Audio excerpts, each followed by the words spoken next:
بسم اللہ الرحمن الرحیم۔ السلام علیکم ناظرین، میں ہوں ڈاکٹر محمد ناصر صدیقی۔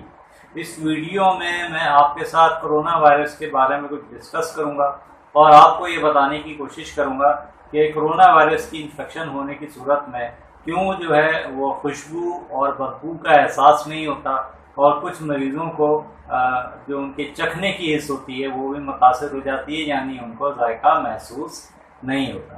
تو سب سے پہلے میں آپ کو بتاتا ہوں کہ ہمیں خوشبو اور بدبو کا احساس اس وجہ سے ہوتا ہے کہ ہمارے جسم میں یا یہ ہمارے چہرے کے حصے میں ناک میں ایک نرو ہوتی ہے، ایک اعصاب آتی ہے جس کا نام ہے olfactory نرو، اور اس olfactory نرو کی ناک کے اندر جو اینڈنگز ہوتی ہیں وہ کہلاتی ہیں olfactory bulbs۔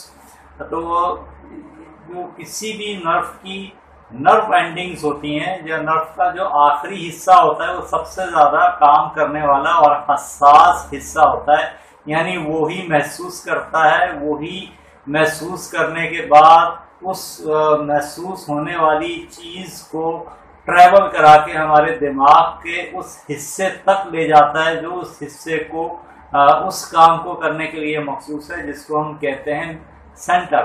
جیسے ہمارے دماغ کے اندر جو ہے سونگنے کا سینٹر ہے جس کو ہم سینٹر آف اسمیل کہہ سکتے ہیں۔ یہ بات میں آپ کو سمجھانے کے لیے کہہ رہا ہوں۔ یہاں میرے مخاطب جو ہیں وہ عام حضرات ہیں، عام لوگ ہیں، پیشنٹ ہیں، ڈاکٹر پیرامیڈیکل اسٹاف نہیں ہے کہ میں بہت زیادہ ڈیپ میں جا کے جو ہے اس بات کو سمجھانے کی کوشش کروں۔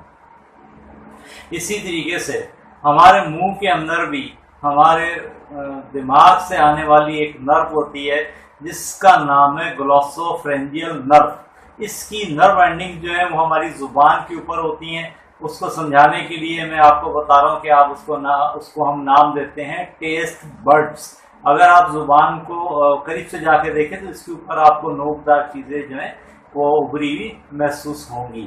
ویسے بھی اگر آپ زبان کے اوپر انگلی پھیر کے دیکھیں تو آپ کو زبان جو ہے وہ کھردری محسوس ہوتی ہے، پلین نہیں ہوتی۔ تو یہ جو کھردرا پن ہے زبان کا، یہی محسوس کرنے کا کام کرتا ہے، یعنی چکھنے کا کام کرتا ہے۔ اور یہ گلوسوفرینجیل نرو جو میں نے آپ کو بتائی ہے، اس کی نرو اینڈنگ جو ہیں وہی ذائقے کا پتہ چلاتی ہیں کہ جو ہم چیز کھا رہے ہیں وہ میٹھی ہے، نمکین ہے، یا کھٹی ہے، یا بہت زیادہ کڑوی ہے۔ بٹر کو کہتے ہیں کڑوا، سوری، ٹھیک ہے جی۔ تو اب میں آپ سے تھوڑی سی ڈیٹیل میں جا کے بات کرتا ہوں۔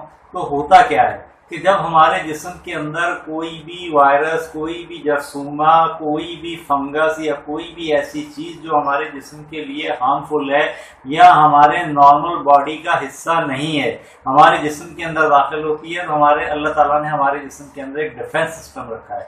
جیسے ہر ملک کی فوج ہوتی ہے، پولیس ہوتی ہے، انٹیلیجنس کے ادارے ہوتے ہیں جو جرائم پیشہ لوگوں کا پتہ چلاتے ہیں، اسی طریقے سے ہمارے جسم کے اندر بھی ہمارا ایک امیون سسٹم ہے جس کے بہت سارے دوسرے اعضاء ہیں، مطلب اس کے بہت سارے دوسرے پارٹس ہیں۔ تو یہ جو ہمارا اندرونی دفاعی نظام ہے، جیسے ہی ہمارے جسم میں کوئی بھی بیکٹیریا، کوئی بھی وائرس، کوئی بھی فنگس یا کوئی ایسی چیز جو ہمارے جسم کو نقصان پہنچا سکتی ہے داخل ہوتی ہے، تو ہمارے جسم کا ڈیفنس سسٹم جو ہے وہ ایکٹیو ہو جاتا ہے اور اس کے خلاف ہتھیار بناتا ہے۔ ان ہتھیاروں کو ہم میڈیکل کی زبان میں کہتے ہیں اینٹی باڈیز۔ تو اب ہمارے ناک کے ذریعے اور منہ کے ذریعے اور آنکھ کے ذریعے، یہ تین ذرائع ہیں جہاں سے کرونا وائرس کی انفیکشن ہمارے جسم میں داخل ہوتی ہے، دل سے داخل نہیں ہوتی، اور کان سے بہت ہی کم نہ ہونے کے برابر داخل ہوتی ہے۔ سب سے بڑا ذریعہ کرونا وائرس کا ہمارے جسم میں داخل ہونے کے لیے وہ ناک ہے۔ سب سے زیادہ کرونا وائرس کے جراثیم ہماری ناک سے ہمارے جسم میں داخل ہوتے ہیں۔ تو ناک میں جیسے ہی کرونا وائرس کے وائرس جو ہے وہ داخل ہوتا ہے، ہمارا ڈیفنس سسٹم اس کے خلاف ایکٹیو ہو جاتا ہے۔ اب جناب کرونا وائرس میں اور ہمارے ڈیفنس سسٹم میں ہوتی ہے لڑائی، جیسے دو فوجیں آمنے سامنے لڑتی ہیں، تو جب گولا بارود چلتا ہے تو بھائی وہاں پہ دھماکے ہوتے ہیں، وہاں پہ جو ہے اس کی بدبو بھی پھیلتی ہے، وہاں پر جناب آگ بھی لگتی ہے۔ بالکل اسی طریقے سے یہ سارا کام ہمارے ناک کے اندر شروع ہو جاتا ہے جیسے ہی کرونا وائرس ہمارے ناک میں داخل ہوتا ہے۔ اس پروسیس کو ہم میڈیکل کی ٹرمینالوجی میں آپ کو سمجھانے کے لیے کہہ رہا ہوں، کہتے ہیں انفلیمیشن۔ انفلیمیشن یعنی سوزش۔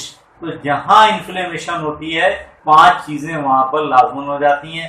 وہ 5 چیزیں کیا ہیں؟ سب سے پہلے redness, heat, swelling, pain and loss of function. یہ 5 چیزیں ہو جاتی ہیں. یعنی کہ وہاں پہ سرخی آ جائے گی، وہاں پہ جناب گرمی کا احساس ہوگا، وہ جگہ سوج جائے گی، اس جگہ میں درد ہوگا اور وہ جگہ اپنا کام چھوڑ دے گی. اب آپ مثال یہ سمجھیں کہ olfactory نرو کے جو اینڈنگ ہے ہماری ناک کے اندر جو سونگھنے کا کام کرتی ہے، جیسے ہی اس کے آس پڑوس میں لڑائی شروع ہو گئی تو وہاں پر جناب کیا ہوا؟ انفلیمیشن ہو گئی. اور انفلیمیشن کے نتیجے میں نے آپ کو بتایا کیا ہوتا ہے؟ لاس آف فنکشن. تو olfactory نرو کی جو نرو اینڈنگ ہے ہماری ناک کے اندر کیا ہوا؟ اس کا لاس آف فنکشن ہو گیا. یعنی کہ اس نے خوشبو بدبو کو سینس کرنا ہی چھوڑ دیا. تو جب اس انفلیمیشن کے نتیجے میں وہاں پر سینس آف اسمیل یعنی کہ بدبو خوشبو کا احساس جو ہے ہونے کا عمل جو ہے وہ انفلیمیشن کی وجہ سے نہیں ہو رہا، تو بھائی کہاں سے خوشبو آئے گی، کہاں سے بدبو آئے گی؟ تو لاس آف اسمیل تو ہو گیا بھائی.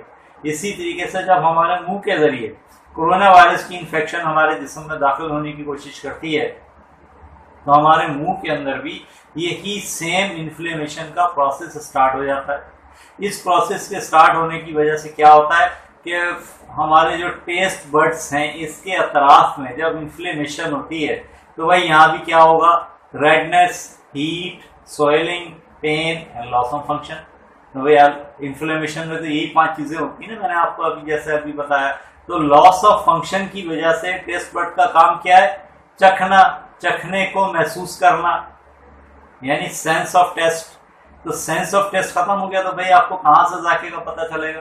نہ آپ کو کھٹا محسوس ہوگا، نہ آپ کو کڑوا محسوس ہوگا، نہ آپ کو میٹھا محسوس ہوگا، نہ آپ کو نمکین محسوس ہوگا. یہی 4 ذائقے ہوتے ہیں نا. تو ایکچولی ہوتا کیا ہے کہ کورونا وائرس کی انفیکشن ہونے کے نتیجے میں ہوتی ہے ان جگہوں پر انفلیمیشن، اور اس انفلیمیشن کے نتیجے میں ہمیں لاس آف اسمیل بھی ہو جاتی ہے اور لاس آف ٹیسٹ بھی ہو جاتا ہے. تو یہاں تک بات کلیئر ہو گئی. اکثر یہ بھی دیکھا گیا ہے کہ کورونا وائرس کی کلاسیکل سمٹم آنے سے پہلے یعنی جسم میں درد ہونا، بخار کا آنا، گلے میں خراش کا ہونا، نزلہ زکام کی کیفیت کا ہونا، اس کے آنے سے پہلے ہی جو ہے لاس آف اسمیل ہو جاتا ہے. تو اگر ایسا ہو گیا ہے کسی کو تو اس کو فوراً چاہیے کہ وہ 10 دن کے لیے آئسولیشن میں چلا جائے. جو WHO کی اس وقت کی نئی ریکمنڈیشن ہے وہ یہ ہے کہ جس دن آپ کو کورونا وائرس کی فرسٹ سمٹم آ جائے اس دن سے آپ 10 دن کے لیے آئسولیشن میں چلے جائیں.